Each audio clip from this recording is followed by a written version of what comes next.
What's up, guys? I wanted to talk to you today about a saying that I have in my classes, which all my students know: do not accept bad grips. So what do I mean by this? So firstly, grip fighting is extremely important. In Jiu-Jitsu, you have to win the micro battles before you win the macro battles, and that's what grip fighting is. Grip fighting are the micro battles of Jiu-Jitsu. So when I engage in an offensive sequence, for instance, I need to get dominant grips in order to increase my chances of being successful and eliminate my opponent's first defenses. So what do I mean by don't accept bad grips? Well, if you know that you need to get certain grips in order to initiate your offensive sequences, then you also know your opponent needs to do the same thing to you.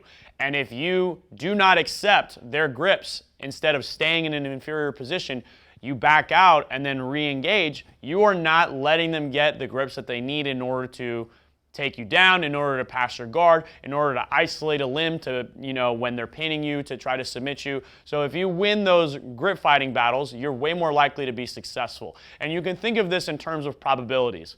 If I'm standing up and I'm wrestling somebody, and we're both in our stances and neither of us has touched the other yet, we're in a 50-50 situation. As soon as the grip fighting begins, if I get a dominant grip, now the situation is maybe 55-45 or even 60-40. If they get a dominant grip, the situation is 55-45 in their favor or 60-40 in their favor. So if my goal is to increase the probability of me winning the exchange, which it is, this is all about probability and increasing your chance of winning, then I would not accept being in a situation in which I have a 40% chance of winning the exchange. By breaking the grips apart and going back into a neutral position, well, I've increased my chances of winning from 40% to 50%. So going from a bad grip fighting situation to a neutral grip fighting situation is just as good as going from a neutral grip fighting situation to a good grip fighting situation. So that's the ideal. I go from bad 40 to neutral 50 to good, and now it's 60-40 in my favor. And now I can initiate my takedown or my guard pass or my submission from the top position. So very important, guys. I see people, especially beginners, playing in bad positions all the time. They just sit there in those bad positions and they just accept that the person that is putting them there has a greater chance of winning, but they're like, I'm gonna fight out of it. I'm gonna do a counter that I want to try or whatever. Why would you do that? Instead, just back away and then re-engage. Increase your chances of winning before the next exchange, before the next macro battle, right?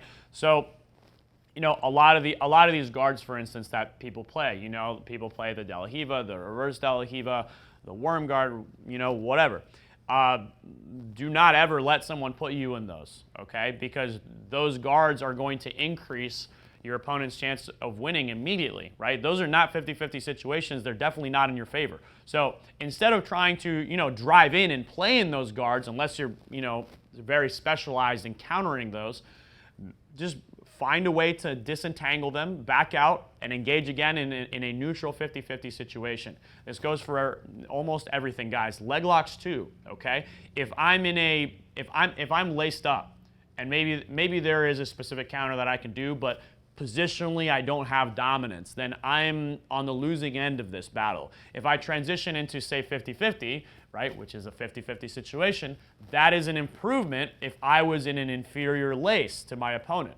Likewise, going from 50-50 into a dominant lace, like, honey hole, that is an improvement as well, because I'm going from a 50-50 situation into a situation where I'm dominant. So, these are all things you guys should consider and think about. Basically, I'll sum it up again. Don't accept bad grips. Thanks, guys. I hope you enjoyed the video. Make sure you're subscribed to the channel. Make sure you click the notification bell so you guys get notified when we release new videos. If you like this video, hit that like button. And leave a comment if you disagree, if there's anything you want to expand on that I said.